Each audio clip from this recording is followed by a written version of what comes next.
Hari ini kita akan mempelajari tajuk pertapakan syarikat Hindia Timur Inggeris di Singapura.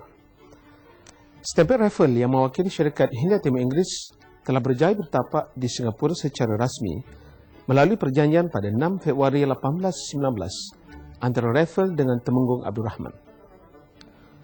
Walau bagaimanapun, Raffles mendapati bahawa perjanjian tersebut tidak membolehkan syarikat Hindia Timur Inggeris berkuasa penuh ke atas Singapura. Oleh sebab itu, Raffles bagi sepihak syarikat Hindia Timur Inggeris telah mengatur dua perjanjian yang baru dengan Sultan Husain dan Temenggung Abdul Rahman. Tujuan Raffles berbuat demikian untuk menguasai seluruh Singapura dan pulau-pulau yang berdekatan. Perjanjian pada 7 Jun 1823 telah ditandatangani antara Raffles dengan Sultan Husain dan Temenggung Abdul Rahman. Antara syarat-syarat perjanjian, yang pertama, Sultan Husain menerima bayaran sebanyak $1,500 Spanyol daripada British setiap bulan.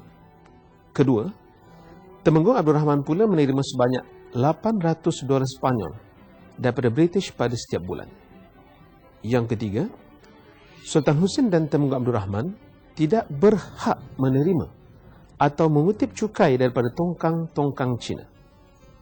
Keempat, syarikat Hindia Timur Inggeris berkuasa di seluruh pulau Singapura dan pulau-pulau yang berdekatan dengannya kecuali kawasan atau pulau kediaman Sultan dan Temenggung.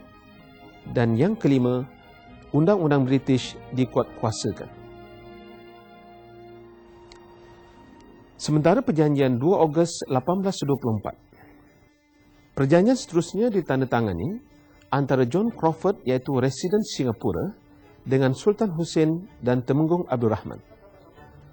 Antara syarat-syarat perjanjian, yang pertama, Sultan Husain dan Temenggung Abdul Rahman menyerahkan Singapura kepada syarikat Hindia Timur Inggeris buat selama-lamanya.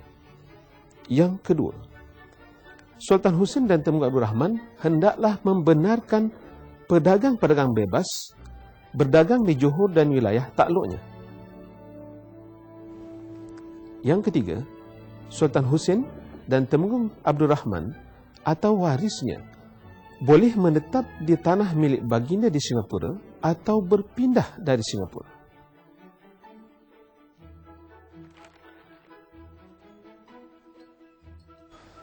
Kesan perjanjian antara Raffles dengan Sultan Husain dan Temenggung Abdul Rahman. Yang pertama, syarikat Hindia Timur Inggeris mengarahkan Temenggung Abdul Rahman memindahkan pusat pentadbiran dari Kuala Sungai Singapura ke Teluk Belanga dengan alasan untuk memajukan Singapura. Yang kedua, syarikat Hindia Timur Inggeris berjaya mengambil tanah-tanah di Kampung Gelam dan Teluk Belanga. Dan ketiga, pada tahun 1866, pusat pemerintahan Johor yang berpusat di Teluk Belanga telah berpindah ke Johor Baru. Kesimpulannya, kerjaan Raffles membuka penempatan di Singapura telah menimbulkan kebimbangan kepada Belanda di Betawi. Pihak Belanda mendakwa Singapura berada di bawah lingkungan pengaruh. Belanda juga bimbang kemajuan pesat Singapura sebagai pelabuhan perdagangan akan menjejaskan pedagang Belanda di Betawi.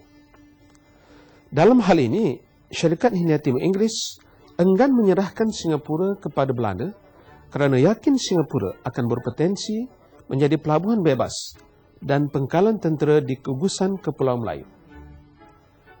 Ekoran daripada pertikaian antara kedua-dua kuasa ini, akhirnya mereka mengikat perjanjian, iaitu Perjanjian Inggeris-Belanda 1824 yang berjaya menyelesaikan pertikaian ke atas Singapura. Sekian, bertemu lagi dalam rancangan akan datang.